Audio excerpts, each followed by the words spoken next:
Part 1. The Quiet Boss. Frank Costello never liked attention. That alone made him different from the rest of New York's underworld.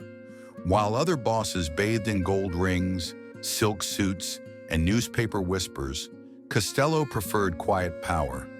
Influence without the spotlight, a handshake instead of a pistol. To the public, he was the Prime Minister of the Underworld, the man who bought senators the way others bought cigars. To the five families, he was the one leader holding the old world together. But by 1957, the world around him had begun to change. Young, hungry men wanted the throne, and one of them was named Vito Genovese. Part 2. A City Divided. For decades, Costello had run the most lucrative political machine the Mafia had ever seen. Judges, unions, city contracts, courts, votes by the thousands in Tammany Hall. Costello understood something the others didn't. Power wasn't about bullets. It was about leverage. He controlled New York without ever firing a gun. But Genovese, he believed the opposite. Genovese wanted the old Sicilian way. Fear, force, unquestioned loyalty, the iron hand. He saw Costello's diplomacy as weakness. He saw his influence as a relic. He saw himself as the future. And in early 1957, he made a decision. Costello had to go. Part 3. The Hitman. Enter Vincent Gigante. Tall, soft-spoken, often underestimated, Chin was fiercely loyal and frighteningly efficient. At 29 years old, he was already known as a rising killer, a man who walked silently and struck quickly. Genovese summoned him privately. "Frank doesn't step down," Genovese said, lighting a cigarette, "unless we help him down." Chin nodded. He understood. The job was clean, simple, necessary. Remove the obstacle, let Genovese take his rightful seat at the top of the Luciano family. But nothing in New York was ever that simple.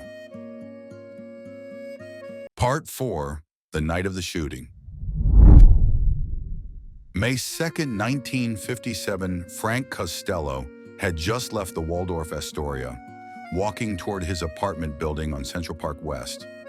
He liked nighttime strolls. The city belonged to him then. Quieter, slower, almost respectful.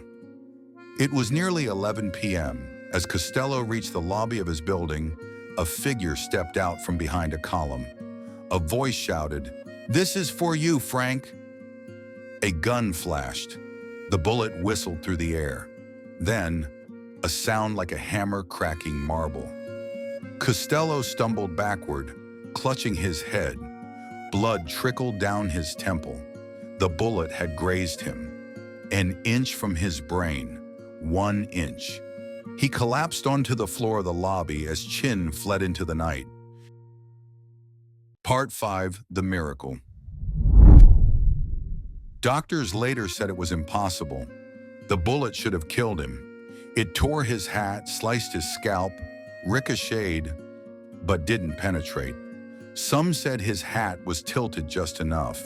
Some said the bullet deflected off bone. Some said Costello ducked at the last second. Whatever the truth, one fact echoed through every corner of the underworld.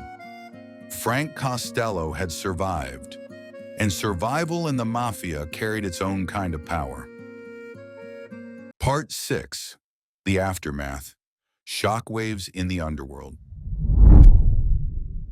News spread through New York before Costello even reached the hospital. Genovese had made his move. The Prime Minister was no longer safe. The old guard was cracking. But here was the twist.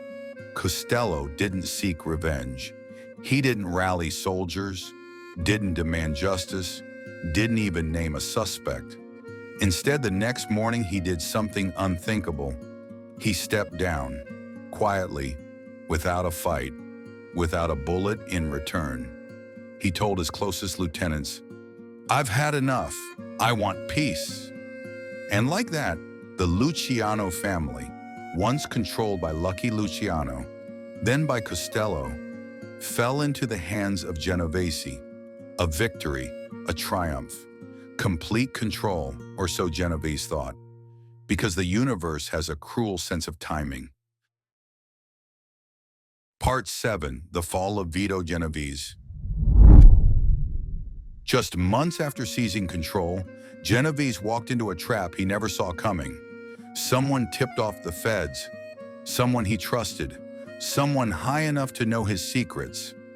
He was arrested on narcotics charges, a crime he absolutely did commit, but one that no mafia boss of his level had ever been convicted for. During the trial, witnesses testified with unusual confidence. Files appeared out of nowhere. Evidence surfaced that shouldn't have existed. In 1959, Genovese was sentenced to 15 years in federal prison. The underworld buzzed with one theory.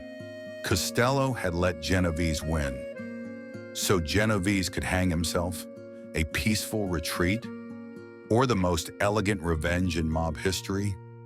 No one knew. Costello never confessed, but he also never denied it. If you made it this far, thank you. Don't forget to like and subscribe. Your support keeps these stories alive, because in Sicily, silence used to mean safety, but not anymore.